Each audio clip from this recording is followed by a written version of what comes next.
Podketeers.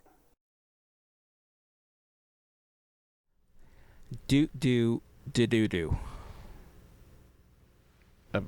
Mana. Do. Do. Mana.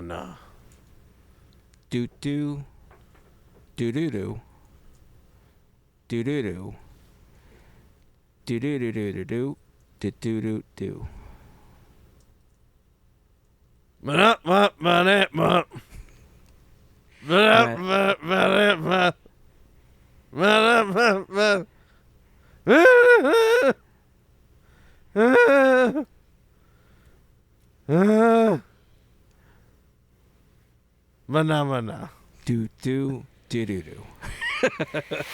Can we just make it go on longer? That's the whole episode. Folks. We're ending it there.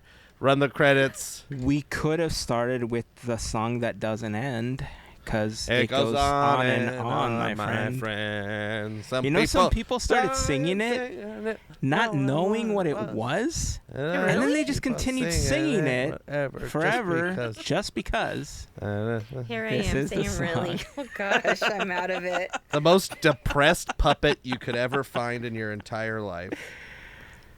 A lamb chop? Lamb chop. She's so sad. She's like, oh, I'm so sad. Actually, have you seen her recently? With her daughter? With Sherry Lewis? Yeah. She's on TikTok. Because I see her and I'm like, lamb chop. Yeah. Yep, on TikTok. You know what puppet I like? If we're talking about these like weird little puppets. Dr. Teeth. I do like Dr. Teeth, but like weird puppets. I'll say weird puppets because Dr. Teeth's a Muppet, obviously. You remember in Mr. Rogers, there's got the neighborhood of make believe. Yeah, Daniel Tiger. Yeah, He's Daniel Tiger. But there's Lady Elaine. Oh yeah. Lady Elaine's my favorite of the neighborhood of make believe. Yeah. She's like, "Hello, Toots. What are you doing over here in my museum go round, and I'm over here?" And they all. What was the owl's name again? The owl? Yeah. Probably like Hootie? I don't know. I like the owl. And Blowfish. I know Henrietta Pussycat. X was his owl. owl. X the owl. Yeah, X the owl.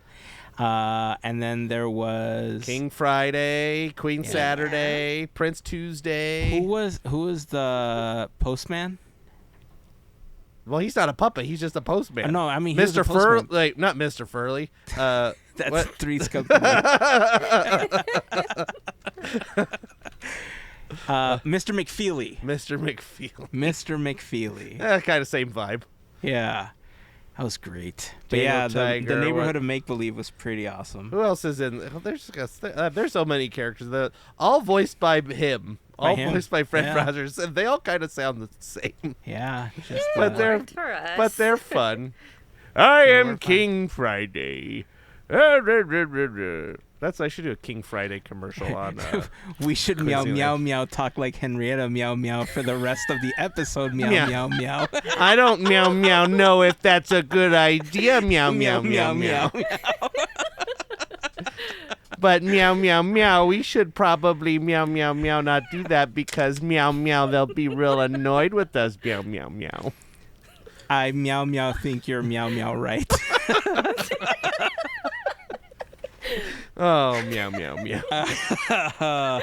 All right, so I don't even know where to go with the Disney stuff this week because there was good stuff, there was bad stuff, there was weird stuff. Meow. Sorry. If we ever need a transition, we'll just do meow. Meow. So there was like this lawsuit thing that was announced between like NBC and Disney with Midjourney. And, a lawsuit? Meow. Lawsuit meow. Because, training meow AI meow is not good meow. So no meow. they're exactly no meow. So Disney and Universal are suing Midjourney. There's not a lot more information that came out, so we're going to put a pin in that conversation until more stuff gets released about it. All we know is that they've taken the step to sue them as Midjourney was getting ready to launch like the next version of their AI video tools or whatever this week. So more on that to come. That is going to be an interesting conversation because there's been a lot of talk about AI being using stolen information, using stolen art, using all sorts of stuff from crawling the internet and from crawling artists and all sorts of stuff to train the AI. So yeah, more to come on that one.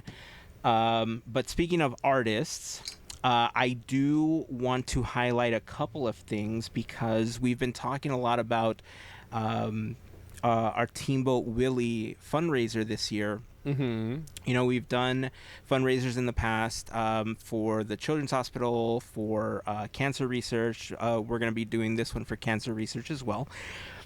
And what we normally do is sometimes we'll hold auctions on Instagram. Sometimes we'll give stuff away for a donation of a specific amount.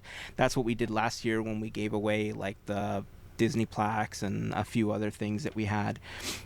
This year, I've been doing a lot more practicing. I've been getting a little bit better at 3D printing. You want to see something I'm printing right now from my big dome? Yeah. You got big dome? Yeah. Never would have guessed. Okay, so check this out. Before Gavin moved away, I asked him jokingly. He had access to a 3D printer, and I jokingly said to him, dude, you should print out a Mandalorian helmet for me because, this is the way. And he couldn't print it all out in one shot because the printer that he had access to was very small. It's very similar to the one that I have. So he printed it in pieces. I did my best to piece it all together. I had no idea how difficult it was to actually align 3D printed pieces and get it to look nice. And needless to say, it did not look very good. So I'm going to go back. I'm going to try to sand it down, finish it, do all sorts of stuff to kind of get it presentable. But now that I'm a little bit better at printing my own stuff, look what I started printing. What's that, a popcorn bucket? It is a popcorn bucket. This is the way. No, I decided to print my own. This is the next piece, by the way. Wait, I'm putting this on backwards. It goes like this. I am in the process of printing my own Mandalorian helmet as part of this practice run and learning how to do this. I think it's coming out pretty well so far. As it crumbles to the ground. Right? I think the hardest part is going to be getting it to look like Beskar, to get that nice metallic look to it. But I'm so far from that at this point. Like, I still have to sand this down, get rid of all these little fragments in here where all the supports are and the rough edges. And then I have to prime it and sand it and prime it again. It's a process. You didn't print it in Beskar straight? I wanted to, but the attachment that prints in Beskar was out of stock. It's like stuck in customs or something. I don't know. Something about that. They couldn't do. They didn't have like an adamantium one you could add or whatever. Or... $300 for the adamantium add-on. Can you believe it? I generally can't. Sounds like ridiculous. That's how they get you. That's how they get you. Nickel and dime you with this subscription fees. The first one was only a penny, and then they jacked up the price. That's how it credits. Yes, the 3D printers are just like the what is that called? Of Columbia House Records.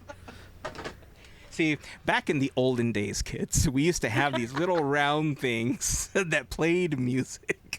They were called CDs. And before that, they had big round things called. They had big round things called vinyl records. I'm pretty sure they had that Columbia House record. They had that for records before they did the CDs. Oh, that's way before me. And then I was introduced by I was introduced during the cassette phase because I remember them really pushing Ace of Base's album with the sign on it. Like every time an ad would come, that's the one that they had like open featured. Up my eyes and saw that sign. One. The Aerosmith album. What was it? It's the one with the cow. Yeah, I forgot what the album is called, but the Aerosmith album, And then what was the other one that they were really pushing at the time? Get a Grip is the Calo. Get a Grip, yeah. So that one, there was one other one that they were really pushing, but yeah. That's when I was introduced to it in cassette form before it went to CDs. And then Disney had their own for a while. They did. Disney Movie Club. Yeah. Yeah. Which just only a year or so ago shut down, and I think I lost all the remaining credits on my account. That because was I just Disney totally Movie Rewards. Oh, Movie Rewards. Which was a separate thing. Disney Movie Club was like the buy the DVDs thing. Buy 10 for 40 cents, and then you have to buy 4 You're at right. $29.99. You're right. The first one's only a penny, and then they jack up the price. You're exactly. Right. Mm-hmm. So anyway, back to the 3D stuff. Oh, yeah, that's what we're talking about. So I was trying to figure out like what we were gonna do as far as the gift this year and like where we were gonna price it and stuff like that. Generally, we tend to do like $50 or $75 depending on what we're giving away. This year, I was looking through Maker World, which is one of the repositories where they have a lot of these 3D models. A lot of people share, sell, stuff like that. And I found an artist. Their name is Sean, but they go by the Render Layer over on Maker World. And I'm going to bring up an image really quickly here because it's going to help me illustrate what I'm going to talk about. But this image here, if you're watching the video on YouTube, I'm sharing an image of the entrance of the Indiana Jones attraction at Disneyland, Temple of the Forbidden Eye. And as part of the entrance, they have these giant planters with these cobras on each side. They have plants at the top. These are what, like 12 to 16 feet tall, I would say? What would you they're estimate? probably, somewhere. Yeah. A little, About, right? Yeah, at least 12. Yeah. And I'm going to stop sharing this. And so as I was perusing Maker World, I found this artist, very talented, has some great stuff to their name. They had a model that I really, really enjoyed. Mm-hmm. And it looks like this. Look at that. Whoa. Now, this was also So multiple pretty. pieces. Like, this is one of the unpainted, unfinished, like, bowls for the top. And so I'm going to make probably a half dozen of these. And so the first, like, 5 or 6 people that donate will get one of these as a thank you from us. So this is what it looks like, just pre-printed. This is no finishing. This is what it looks like after I've sanded it down and primed it, getting ready to paint it. And I'm still working on the paints, like the color palette, and trying to figure things out. But I did get an opportunity to do a test run with the painting this last weekend. And so this is what it looks like so far. Look at that. Look at that. So pretty. I did want to try to replicate the moss. It's not as heavy as it is on the ones that are in the attraction, because I did want to highlight some of the, the details. The and detail, stuff. yeah, which it really pops out, especially on that bowl. You can see a lot more of that, detail when it's painted. Yeah. It helps, just, right? It Yeah, it does. definitely helps. So I'm not done with this one. I think I am going to go back and I'm going to darken some of the green areas. Just to give it a little more definition. But I have to admit, I'm pretty happy with how this is turning out so far. So much so that I went to the store to I placed an order, just curbside pickup, for the plants that look very similar to the ones that are in the planters in the attraction. And then last minute, they changed my order and said, we don't have that one, so we're going to give you this other one that we have that looks very Sideshow Bob-ish. It's just like ferns. It is ferns. Right? But it does help illustrate. But It does help illustrate how Look at cool this that. looks right. with a plant in it. I mean, Right? it looks good. What I want to do with it is make it like my how to say I want to use it as a cup. As a chalice. Yeah, I was gonna say pimp So- cup, but I couldn't. I was trying to not say pimp cup, but The funny thing is you're not the first person to tell me that, because I showed it to a couple of other people to try to get some feedback on it. I showed it to other Disney fans, to non-Disney fans, to kind of get like a balanced idea of where we stood with it. It is actually hollow. hollow. Oh, that's You can't. cool. Yeah. Well, And you can't right now. Yeah, so part of the reason it is hollow is because you can place a little plant on here and water Yeah. it. I do want to preface that with, I don't have a printer that will allow me to print with the materials that would 100% water seal this. Oh, sure. So I can seal it with some lacquer or something so Right. that you can put a plant in it. If you water it, the water will come out from the bottom. The other thing that I have to take into consideration is that when I started doing the test prints, there are different materials you can print with in 3D, and the one that I started with is not safe for the sun. Oh, If sure. I try to leave this out in the sun, it will warp if it gets, over 110 on any day. So, or if it has like concentrated light that, Right. might reflect from a window or something, it could potentially melt or it could potentially warp. So, the next phase of creating these is going to be using a material that would resist the heat a little bit more so that Sure. people can use them outside if they choose to.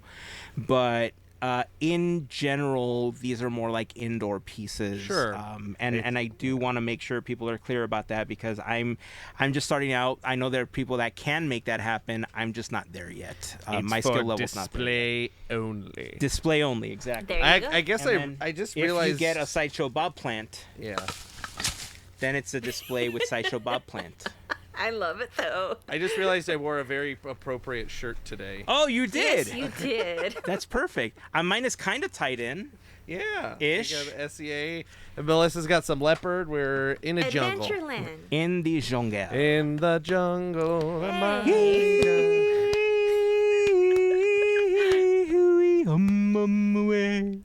Copy. Are we not? Or should we say, a weem away? A Pumbaa bum weem away. Mana mana. Oh. Meow, meow, meow, meow, meow, meow. meow, meow. Okay, so more information is going to be coming soon.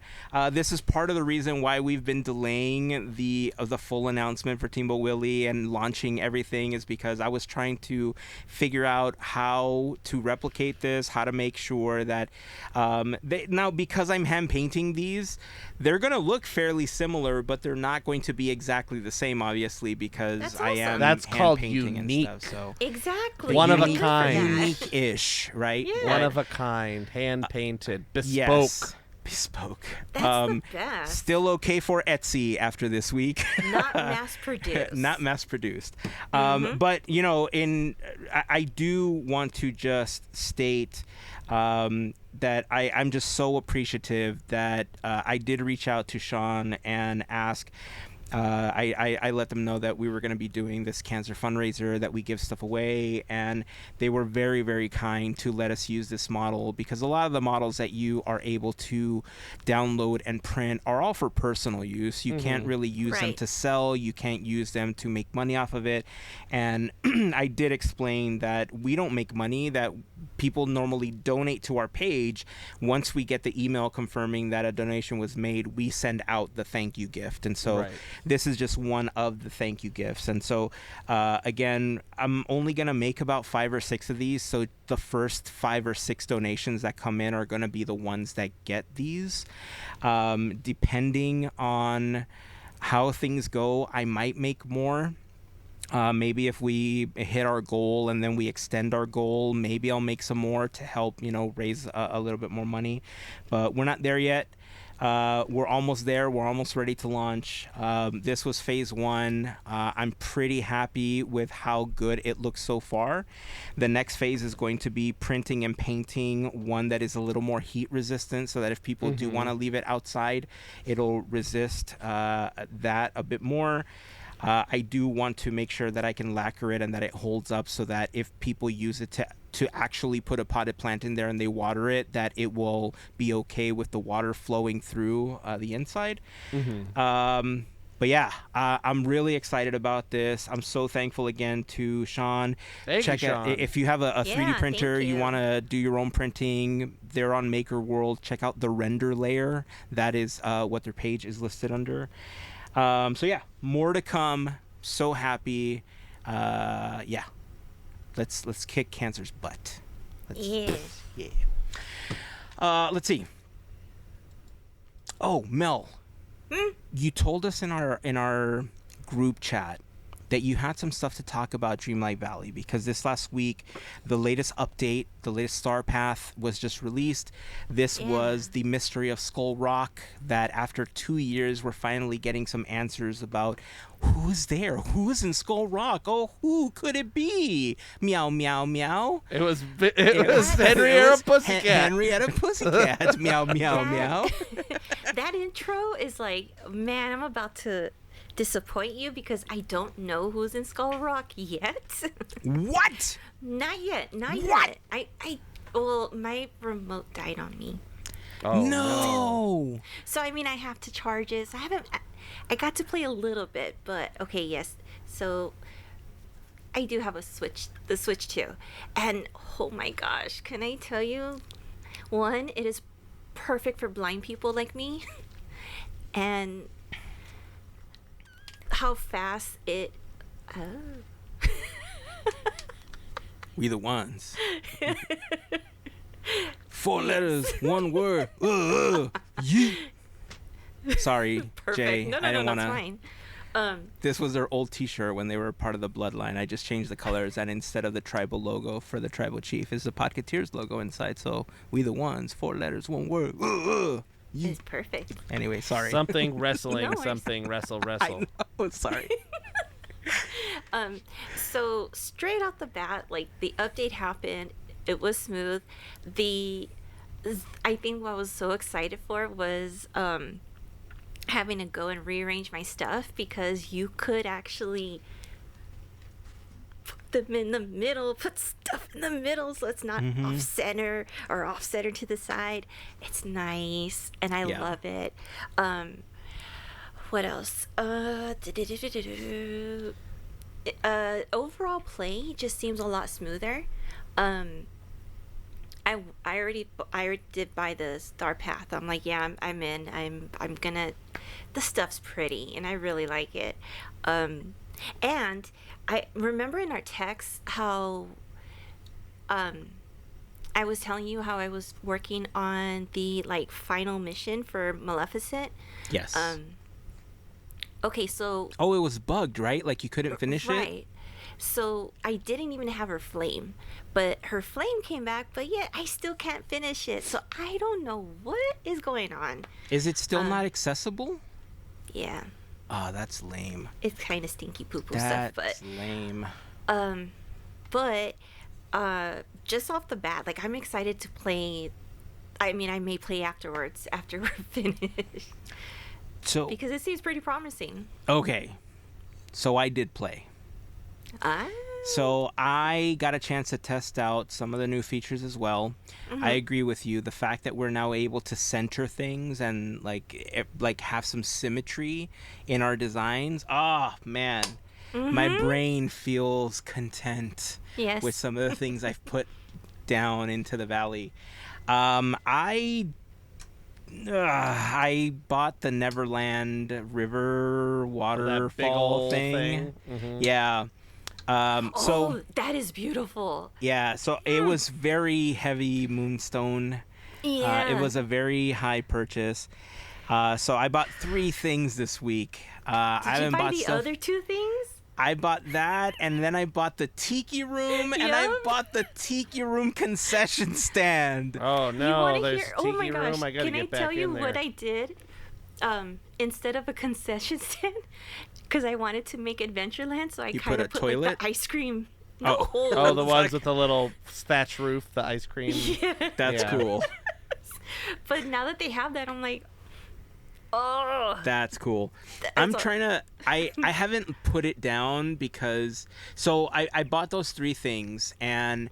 I don't have the video right now. It's on the console. I'm going to try to get it off so that when I'm editing the episode, I can kind of play some of the stuff that I'm going to be talking about right now.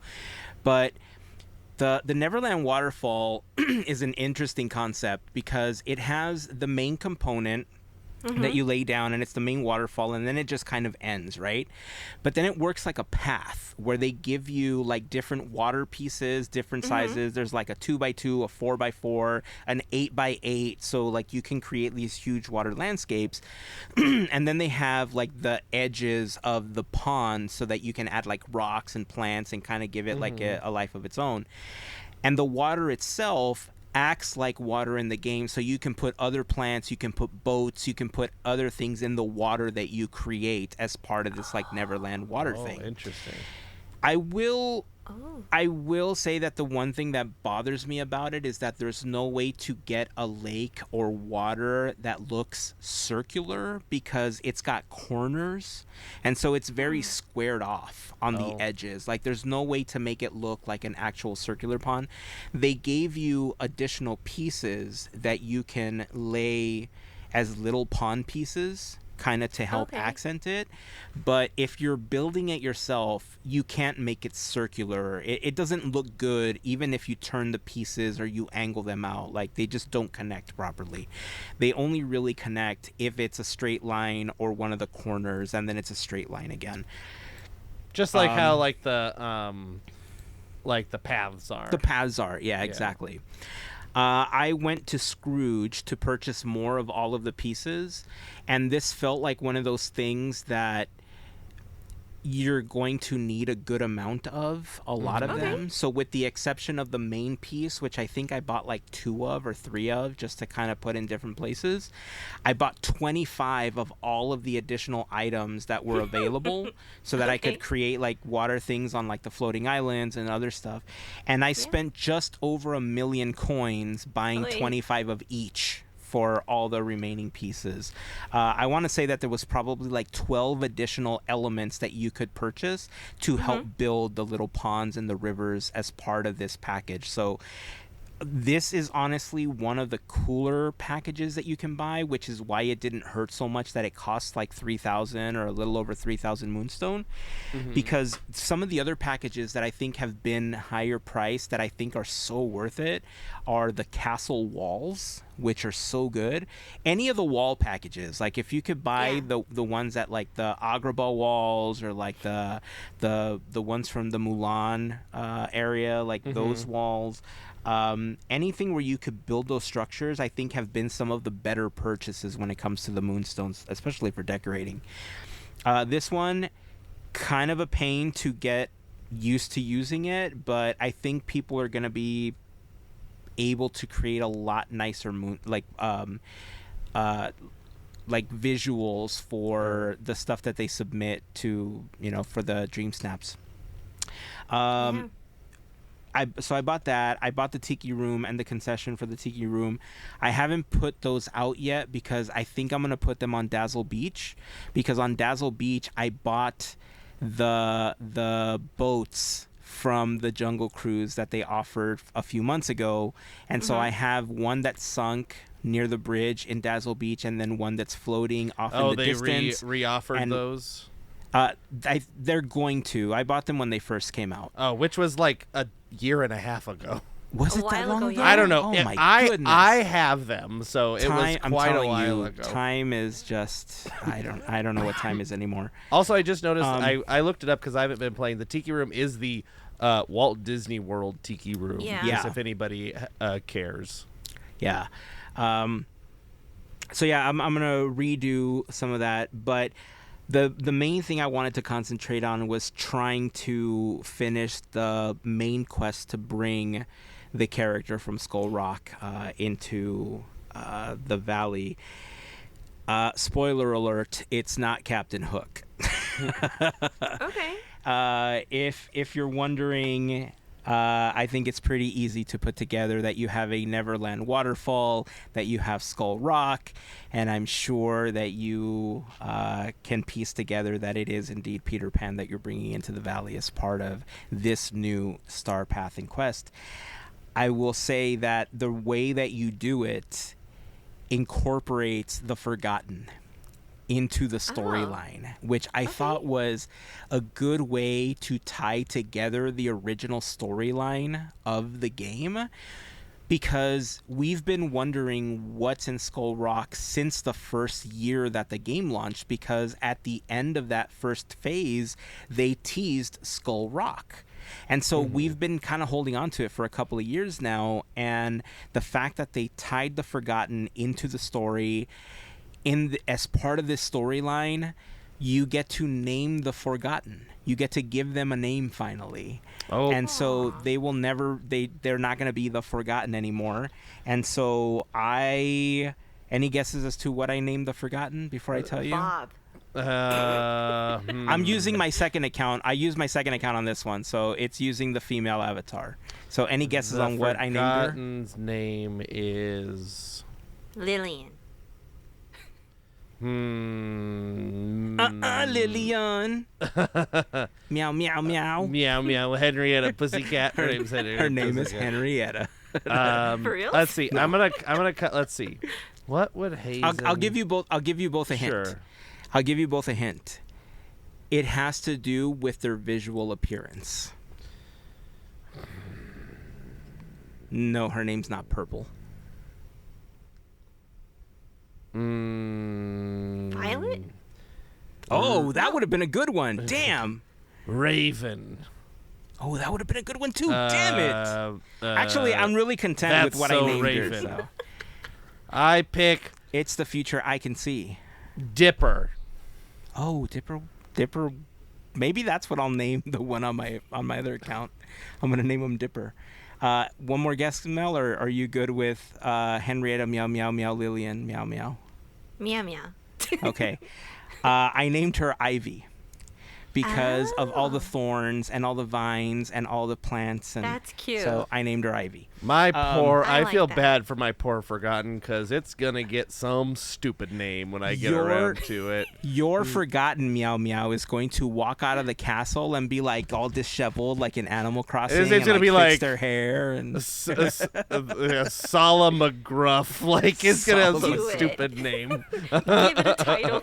It does give Esquire. It does give you a couple of options when you start the quest. It says, I would really like a name, and then it says, well, what do you feel like? And it said like Obsidian or like Jade, or would you like to give the Forgotten a custom name? Custom name, please. That's what I did. I did the custom name. Lumpy. Lumpy. Oh, name yours Lumpy, please. That's what I'm going to name my other one. Don't take it. I'm going to name him Lumpy. So that's it. No, you're supposed to name him. What do you say? Oh, Stumpy. Stumpy. Yes. You be Lumpy. Mine will be Stumpy. And then they can play together in the valley. So you use the Forgotten to open up Skull Rock. And I am going to tell you right now, of all of the areas that you can visit in the game, I was originally in awe of some of the other ones that they brought in the castle for some of these latest characters. It was so cool to see Agrabah because of how large it was and everything. Skull Rock's going to blow you away. When you get into Skull Rock is a freaking TARDIS, okay? It's much larger on the inside than it is on the outside. It is so much larger. It's one of the most visually, I'm not going to say stunning, but it is one of the most visually appealing places to be in Dreamlight Valley. And so going through the quests to unlock Peter Pan was super fun as part of this one. So let me know how you feel after, because this has been one of the more fun ones for me. That's cool. I'm excited. I'll tell you this much. I even like it more than the Beast's Castle, and that was my favorite one up until this point. Wow. Dang, that's saying a lot. Yeah. that was my favorite up until this point. So Peter Pan also looks pretty crazy. He's got the crazy eyes, like he looks like menacing Peter Pan. Does he come up behind you and go like, go, go, go, go, go? Not yet, but his shadow may. Ooh. Who knows? Or whatever he does. He does something like that, right? Something like that. Go, go, go, go, go, go. You could be a lost boy, I guess. I'm sure there's gonna be quests. I haven't gotten there yet. I just finished the unlocking quest. Can I be Mr. Smee? Oh. I don't think Smee is in the game. Not yet. Rude. Yeah. Rude. I have a feeling that at the end of, so right now they're gearing up to finish the Storybook Veil story. I think that's part of what got released this last week. So you're supposed to finally bring Maleficent into the valley. You're finally going to be able to bring Aurora into the valley if your game's not bugged. Sorry, Mel. I know, so sad. You know what I saw some people saying? Like, well, just restart your game. It's like, some of these people have like 1,000 hours logged into the game. They're not just going to reset it and start over. Like, come on now. Yeah, more time issued on that than Animal Crossing. No. Come on. So yeah, you're supposed to bring those two characters in and finalize the Storybook Veil story. And the same way that they teased Jafar as part of the ending of the Eternity Isle, like when we got the Eternity Isle story at the beginning, right when we first got the Skull Rock, I think, reveal that we were going to get like something there. They teased Jafar, and I think they're going to tease Hook at the end of this one. Like, I don't think Hook is going to be a part of like this phase. I think Hook is coming as part of the next phase. Like, we'll probably see like Cinderella. We'll probably see like Lumiere and Cogsworth. That bring some other characters in. Roger Rabbit, Sala. Probably not Roger Rabbit. Maybe Sala. Maybe Indiana Jones. I don't know. Maybe we can get an attraction, Temple of the Forbidden Eye. Please, and then take get all some my of those money. things. Snakes. Put some of these in the Take valley. If that happens, I will start playing again. So yeah, I'm looking forward to playing some more Peter Pan. Very mischievous. Feels very. He kind of. I up until when Alice got released, I felt like Alice was the most Disney character in there. Like, it was most accurate to like their film version, because just like all the other characters were just kind of roaming around and stuff. Like, even Maui, like, he never yells Chi-Hu, and that's like my favorite part of Maui. All he does is get in my way, and then I can't move him because he's like a damn wall, and then he's just like blah, blah, blah, blah, blah, you're welcome. It's like, get out of my way, Maui. Just like hit you with your damn hook. That's why I wanted the lightsaber and just like zoop zoop zoop zoop zoop zoop zoop zoop meow meow meow zoop zoop zoop. Didn't happen. So yeah, I'm excited. There's one little thing that's so weird. The companion thing, I don't like it because your companion is taking all the stuff that's on the floor, and it's like, no. But it's for you though. It's so you don't have to pick it up though. Yeah, but you can get rid of it though. Melissa wants to leave it on the floor until I need it. I mean, need space.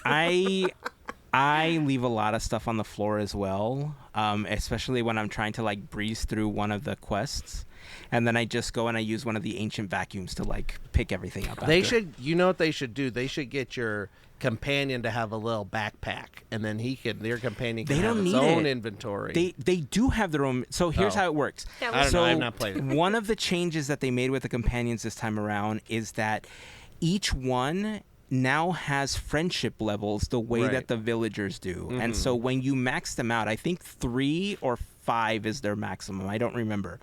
But when you max them out, they basically have this invisible pouch or backpack that they can put all the stuff that they pick up into, and then you can go and look in their inventory and take stuff or put stuff in or whatever. I'm not there yet because I don't play with the companions, but I think they added the dynamic to not necessarily help you, but to give you something else to do. Because now, if you've already maxed out, all of the characters, now you have the opportunity to max out all of the companions as well, right? That's so a it lot. gives you an additional thing to do in the game on top of the That is star true. path, and so the fact that they're adding these little things to the game, I like it. I understand why now. Like in retrospect, I remember complaining at the very beginning because they had talked a lot about making it just a free to play game, and when they started charging for the expansions and stuff like that, the expansions were about the price of a game in some cases, right? Like $30-$50 or whatever. And I remember complaining at the time, but seeing how Gameloft has handled Dreamlight Valley and the updates that come along with paying for those updates and those DLCs versus how they've handled Speedstorm and how annoying it's been and how they nickel and dime you for everything because they continue to leave it as a free-to-play game, I much more prefer the Dreamlight Valley model. I 100% understand why they did it that way.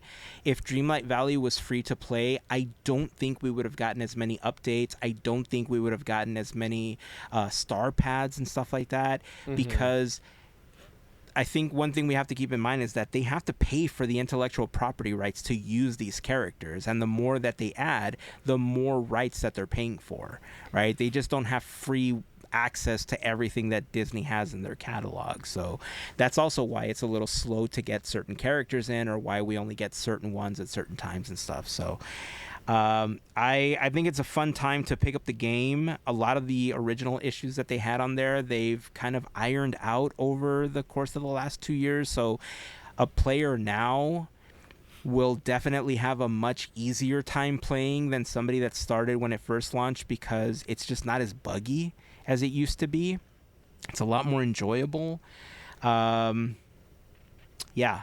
also on sale. We're not sponsored by Gameloft or Dreamlight Valley, but we're open to it. So Gameloft, hit us up. We play enough of it. I own it on 2 platforms. Sponsors us, I'll start playing again. Yeah. So, let's see. I think it's about time we take a quick break. Yeah. Thank a very special group of listeners and watchers known as the FGP Squad. Meow, meow, meow, Our meow. podcast, Fairy Godparents, Meow, Meow, Meow, because it's their support Meow that help us out with a monthly contribution via Meow Patreon Meow on. That didn't work very well, but we'll continue with it. So. All right. The FGP Squad, if you're interested in becoming a part of the FGP Squad family, we invite you to go to podketeers.com/FGP. There you will find a link to our Patreon, some information about what the FGP Squad is all about, and you'll find a list of some of our top contributors. But being a part of the FGP Squad family gets you some additional perks. It allows you to watch additional content that we've uploaded to Patreon, a special section of our Discord community, which I'll talk about in a moment, random giveaways. You'll get discount codes for new Podketeers gear. When we do stuff like our happy hour call, you get access to that and more. So if you're interested in becoming a part of the FGP Squad family, we invite you to go to podketeers.com/FGP. And of course, to all of the members of the FGP Squad, we just want to send a huge thank you for your continued support. Since I was talking about our Discord community, podketeers.com/links is where you will find that link. On that page, you'll also find our latest episode, a link to the Quizneyland playlist, information on any charity initiatives that we're running with our official charity team, Teamboat Willie, like this cancer fundraiser that we're going to be doing with Walk for Hope soon. That information will be there for you as well. We'd love to have you on the team, or if you'd like to donate and get something as a thank you from us, we would appreciate it as well. You'll find the information there. You'll find a link, of course, to our Discord community. You'll also find a link to the FGP Squad. You'll find a link to our YouTube channel and our pal Larry's YouTube channel, Goofy Guys Adventures. You'll find also a link to our Armchair Imagineering playlist, which is some of our favorite episodes that we have. So podketeers.com/links is where you want to go. Set a bookmark, set a shortcut over on your phone. Make sure that you have easy access to it, so that as soon as maybe I'll put like an Easter egg on on the page one day, where it's like the first person to click on a link and then send an email with the code word that they find on that page gets like a T-shirt or something, just to make it fun. That would be fun. You know what I mean? It's like, on your mark, get set, go! Yeah. Yeah. All right. Well, think about that. It's going to be fun. Maybe it'll be an SCA shirt. Maybe it'll be a Teamboat Willie shirt. Who knows? Snakes. Why does it always have to be snakes? Truth. I mean, no snakes, but sure. Because then they look like this. Let's see.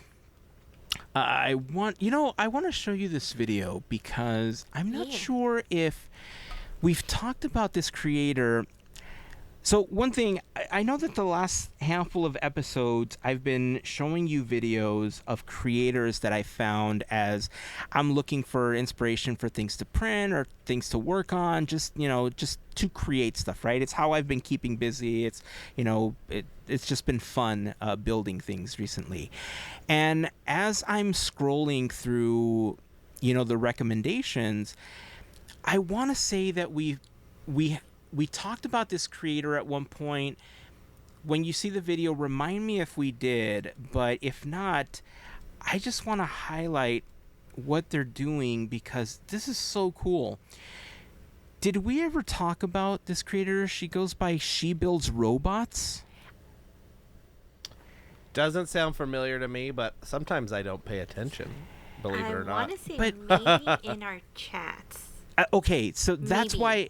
why I might be confusing. I don't know if it ended up on the podcast at any point, No. but she uses different electrical components. She makes her own parts. I don't know if she 3D prints things, but her cosplays have like animations and stuff. So like here, she's got this Snow White cosplay, and she engineered the little bird bringing up her skirt. Like she built this with Arduino and stuff, and I just thought it was super cool that she's building these props into her cosplays, right? Yeah. Nice. And part of the reason this became really interesting is because I think I've talked about how the Mando helmet is like phase one of like kind of learning how to build the helmets, but my ultimate goal is to build an Iron Man helmet and program my own voice commands to open the helmet and close the helmet and stuff like that. So I thought this was super fun. But then she took the same tech that she built, and if you notice, I'm going to play this one more time here. If you notice, it's very rigid, right? It's straight. Right. Mm-hmm. And so she went back, there was a bunch of comments that people left in her video, and they said, hey, maybe you should bend it so it looks more organic as the bird is bringing it up. And she did. She went back and she re-engineered this little magic bird, and it's like curving now instead of this like straight, like this was the original like dowel that she was using, and now here's the edited version. So So cool. I love this. I love the creativity like behind all of this, and just the engineering that goes into these types of things, because I don't know where she works. I don't know what she does for a living or anything like that, but Well, she builds robots, obviously. obviously she builds robots, right? But what I wanted to say is, we've mentioned in the past, people ask, not just Disney, but I know I've been asked in the past, like, well, what do you know about, like, what should I do if I want to be an Imagineer? Because we talk about Imagineering a lot, and we talk about, like, the different disciplines that go into it. And I think years ago, there was this notion about, like, well, you had to know art, you had to know engineering, you had to know this, you had to know that. And now Imagineering is this, like, broad description of so many disciplines, like from knowing how to paint rocks that look like natural rock formations to building hollow tiles and working lightsabers, right? Like, there's so much that goes into Imagineering. But these projects, like what is being built here, this is the type of stuff that could get you a job at Imagineering, because, you know, maybe at a Disney park they want to create an illusion for one of the princesses on a parade route where she's dancing on a float, and they want the birds to bring up the dress the way that it does in the film, right? Like, this is the type of stuff that you want to do. This is the type of stuff you want to learn, like using Arduino and learning how to code these things to happen at specific times and everything. This is the type of stuff that can eventually get you a job at Imagineering. So Absolutely. I just thought this was super cool. Which also, as we're like talking about this, I realized that I've been sharing a lot of these videos. I almost feel like this should kind of morph into like a creator spotlight, like an artist spotlight. Like, I remember wanting to do that. When Gavin was a part of the podcast, we had originally talked about doing like an artist spotlight, but we never had the opportunity to. And now that more of this is coming up, and with, you know, the shows that you do, Mel, and stuff, like, maybe it's time we revisit that and we just make it like an official like artist spotlight feature going forward. Absolutely. You know what I think mean? That would be fun, because there's just so much that goes into it, and just hearing their process is just fascinating. Yeah, I agree. I definitely agree. So I want to show you one more. This is a different type of discipline. This is cake making at its finest. Is it cake? It is cake, actually. This is not one of those like, guess what this is. This is actually cake. This creator makes so many cool Disney things, but with the I can't use that song. Hold on, let me play it again. You'll see what she's carving in just a moment, but with all the hype of the new Lilo and Stitch film, I'm gonna give it away. She's making Stitch. Grimace. It is Grimace. Is it Grimace? It kind of looks like Scrump right now, but so I hope you're watching the video version of the podcast, because like, we're watching this being formed. It's like a cake body, and then like basically a giant truffle head. Like, she filled this like big chocolate sphere with like goo, and then she made candy hair, and is like applying it's like cotton faux candy. hair It like in pieces. Isn't this like crazy? half And then she inch, just- half inch. And now she's eating the ear Wow. and his head. Props. And his body. So the reason, Bite out of his chest. yeah, she just ripped his heart out. Yeah. I want to show you. I want to show you this other one. This is Nope. That is Gotta make so the up house. cool. yeah. There's Got all the balloon blue, colors that green, they're gonna use. Let me forward a little bit so we can get to the cake making. Lots of layers so of cake, like lots layers. of thin Yeah. layers of cake. That's a lot of time and effort, and wow. Look at this. All the little shingles on the house. Tiles, yep. And then here's the balloons.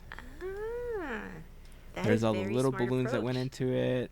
Going like, it's kind of heavy. He's like, my arm hurts. Yeah. Meow, meow, meow, arm. Meow, meow, arm, meow, meow, arm. Oh, she's eating the cake here too. Let's go Satisfying. back one more. That's what you gotta do. It's cake. It's meant to be eaten. Yeah. So anyway, again, Heyzen's backdrop. so yeah, I wanted to make sure that I was able to highlight the Stitch cake, because with everything that we've been seeing for the Lilo and Stitch film, I just thought it was super cool. And you called out exactly what caught my attention, because I hate to admit that I watch a lot of cake making videos, but I watch a lot of cake making videos, and a lot of those where they're like, is it real cake or is it not real cake? And then they slice into it, and then you can see if it's real or not. But the thing that caught my attention was how they made the fur look like actual fur on Stitch, because it looks closer to what a real Stitch would look like in real life, it right? Looks So like my plush. I don't know. I was kind of blown away when I saw this one. So I thought it was a cool, one of the cooler Stitch cakes that I've seen. Every time I see any of these things made out of cake, I think of, did you see that Johnny Knoxville couch cake prank thing? Is No. Gabourey Sidibe And like they're coming out for an interview. It's like on a TV show interview, and it's Johnny Knoxville and Gabrielle Sidibe, and they both sit down on the chair, and she like sits down and realizes, and she says, "Is this cake?" And then he comes and like grabs the. I mean, she says an expletive there, which is what makes it funny. And then he comes and like grabs the couch cake. It's very funny. I'll have to send it to you. That's cool. Yeah, I want to see that. Was it an expletive that has to do with snakes on a plane? No. Oh, well. I guess they can't all be fun expletives. I guess. Monkey fighting snakes on a Monday to Friday plane. On a Monday to Friday plane, yes. Let's see. So cool things going to... Come on now. Seriously? I saw this on Reddit. It was a video of somebody on an attraction. You've probably seen this before, but I want to quickly bring this up because it's going to help us transition right into our next topic, actually. I saw this video. Why is it not letting me share? Here we go. This video. This one. Boom. This one right here. They're asking, see if you can spot the issue here. And if you're watching the video, you can clearly see what the issue is. If you are not watching, it is the fact that somebody is on Rise of the Resistance and they are being blocked by somebody's GoPro holding it up in front of the screen.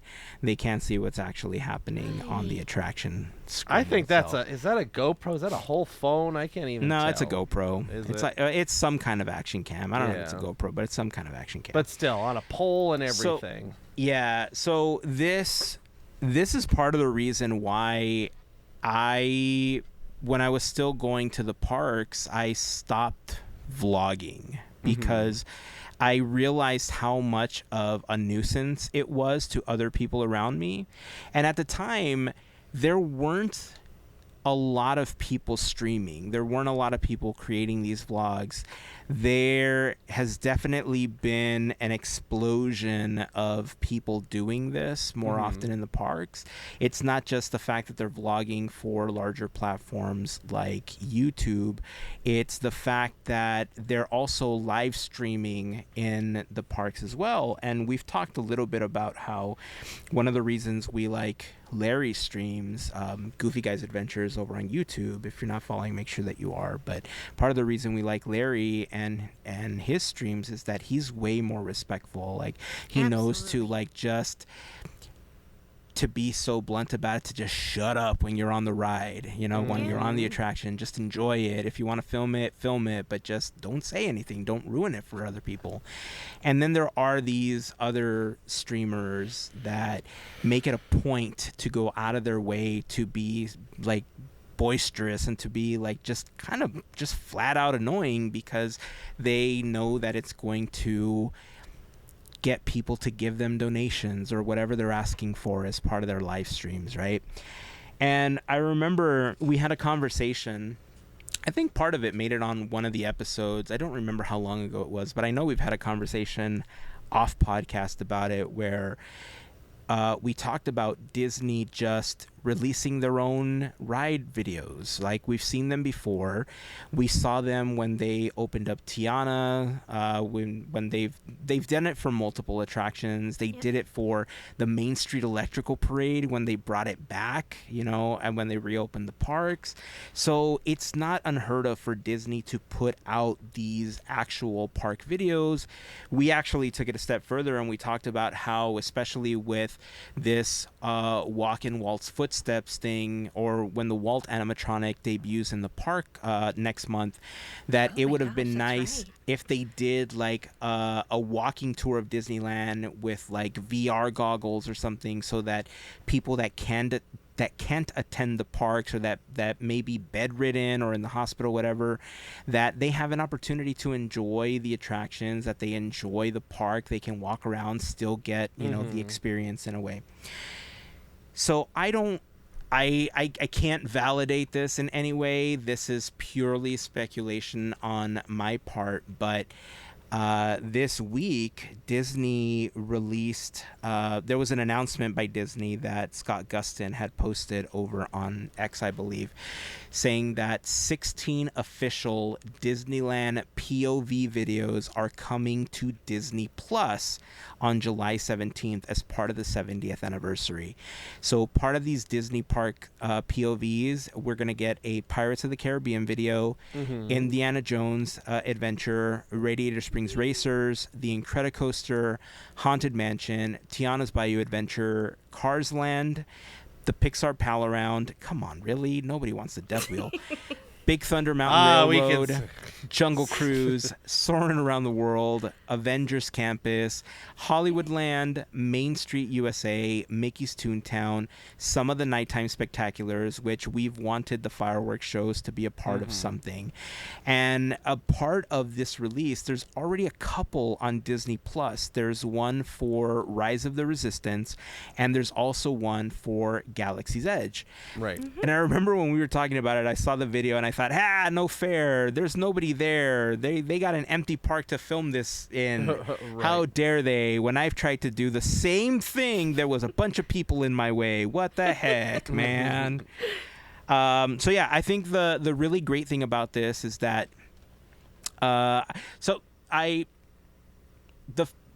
I think the reason people like the POV videos that a lot of content creators create is because they hear the sounds of other people, they hear the sounds of the attraction, they feel like they are in the park. And if all of these POV videos are going to be exactly like the ones that we saw on Disney Plus already for Rise of the Resistance and the Galaxy's Edge walkthrough, which only had like some of the characters, I think like Rey is in it, Chewbacca's in it, stuff like that. It does lose a little bit of the ambiance, right? But I understand why they're doing it, because then they don't have to get any waivers or, get signatures from people for appearing in a video that they're using, for, their platform, stuff like that. Plus, I do like it. But I do like it because it does give you the opportunity to see the park in a way that not a lot of people get to see it. Like people that work there once the park is closed get to see it when it's super quiet. Some of the cast members, like if you've ever seen these amazing photographs where these long exposures have these amazing colors at night and stuff like that, a lot of them are cast members that have an opportunity to walk around the park with their cameras at the end of the night when everybody's gone home or when they're cleaning up the park or whatever the case is. I love those accounts because I love that type of photography. But these are going to be interesting to see. I like the fact that they're doing it. The next step, I think, is definitely give us a VR version. I want to see a VR version. What do you think about all these POV things that they're going to be releasing? I'm actually excited for it, and the reason why is that I like to listen to just soundtracks and things like that. So if I could just hear it, but if I could have it in the background and listen to the attraction itself, it kind of helps me. It kind of puts me in a place where it's like it inspires me. That's what it is. That's the best way to say it, is that it inspires me to like be somewhere else. And then that's where pretty much a lot of my art comes from, is like I'll listen to something and I'll be inspired, and then I'll want to make something because it reminds me of that.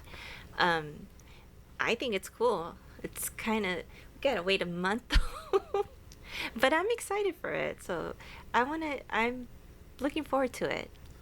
Yeah, I say about time is what it really is like a no-brainer of you have this streaming service that you can put, all these things into people's homes whenever you want, and you can film them in the best possible conditions.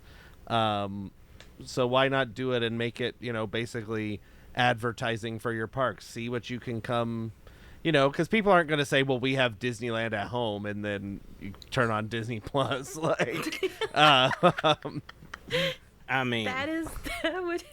I mean, aren't we? Yeah. Aren't we? If you get yourself a projector and you project it on an entire wall, it's like And you're then you there. put the kid in the laundry basket and you and then you just like shake it Yeah. to the roller coaster. It's one of my favorite videos. But yeah, I mean, it's about time. I'm happy Indiana Jones is a part of the attractions that made the list for the first, round. I'm surprised some of the other, they did longer attractions, e-tickets, big, beefy attractions, and then the Mickey's Fun Wheel for some reason, or the Pixar Pal Around. But other than that, they did lots of big attractions. Yeah. So I'm curious to see if they will, expand upon this and start doing, Fantasyland rides. The Matterhorn wasn't on this list. It's Star a I was Small thinking of World Roger was- Rabbit, Toonspin. Yeah. Star Tours. Yeah, I mean and then there's all the Walt Disney World attractions as well that aren't on this list. So maybe it's a pilot program. Check it out, see how it works. The one that I think the two that I think are funny is the Pixar Pal Around and Hollywoodland. Yeah. It's like why are we filming Hollywoodland? What's there to we're gonna walk around. Are they gonna walk around Mike and Sully's, and then be like, "Hey, guess what? Depressing. And then like two Guys, meow, closed meow, meow, you're gone, meow." two closed sound stages and a closed theater, and maybe when they say Hollywoodland, it's mostly like we walk into Hollywoodland and then go into the Art of Animation building and watch that. I'm gonna call this episode POV meow meow. Meow meow. Park POVs meow meow. Meow meow meow meow meow meow meow. So that was going to be my follow-up question. You mentioned this is the first round of this. Do you think this is just going to be something that they leave up on Disney Plus as part of the 70th celebration and then they eventually get rid of it in a few months? Or do you think this is something that they're going to add to the Disney Plus catalog as just new attractions, maybe expand it to other parks? Because this is clearly for the 70th celebration. It's branded, right? branded Yeah. for the 70th. So what do you think the next phase of this is, if there is one? I mean, I don't see any reason for them to pull it off. They own everything outright. I don't think they can pull it for tax breaks and stuff that a lot of these people are doing things. It's not like a big budget film. So my guess is this is sort of a test to see what's going on, and if it does well, if it get a lot of views, then they'll probably keep it up and add to it. If it doesn't, it'll probably just kind of live on there as a curio of just like, this is what you got for Disneyland's 70th. But a time will tell. Yeah. I was on the same boat too, thinking that if they get the views, that they'll keep it. If they're smart, they'll do that, because that's pretty much what they want. Is they want eyes on Disney Plus for as long as they can. So just add on to it. I mean, it'd be great. Watch, Indiana Jones is going to be the most streamed thing that week. It'd be funny to like Disney Plus streaming numbers, number 1, 10 million views. Repeat. Indiana Jones, the Temple of Forbidden Eye. This plant is just attacking me over here. I want to say, if they were able to give us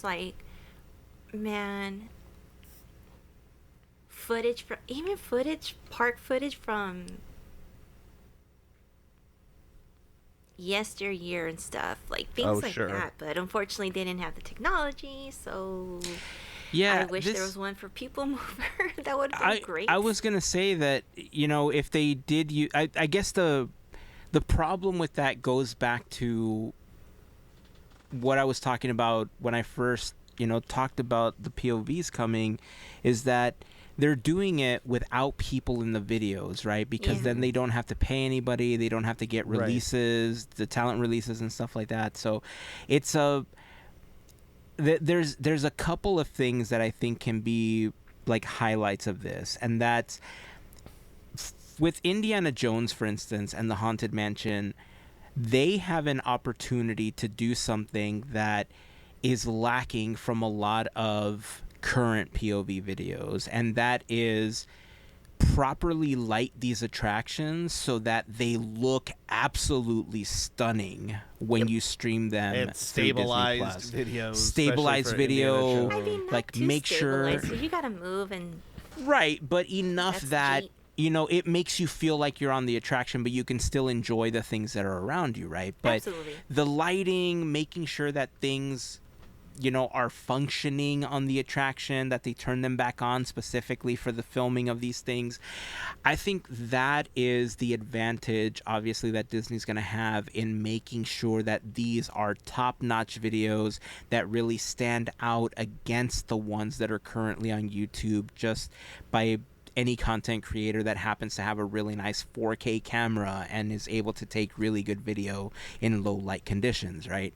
So the nighttime spectaculars, I think, are a little different because I remember when they did Main Street Electrical Parade, that one was on the street in Main Street, but it was a live stream that they were doing, so it was a little bit different because people knew they were a part of the live stream. Right. The nighttime spectaculars, like all the fireworks shows, they don't have to film people. They could just raise a camera and just get the castle from afar, and you get the back of people's heads, if that, right? Or you can, you know, add some kind of dark, you know, gradient at the bottom to kind of fade people out or something. So they do have the advantage of filming these things in under conditions that the common guest doesn't have the ability to do, which is why I think on Disney Plus, honestly, I think these have the potential of being the most watched content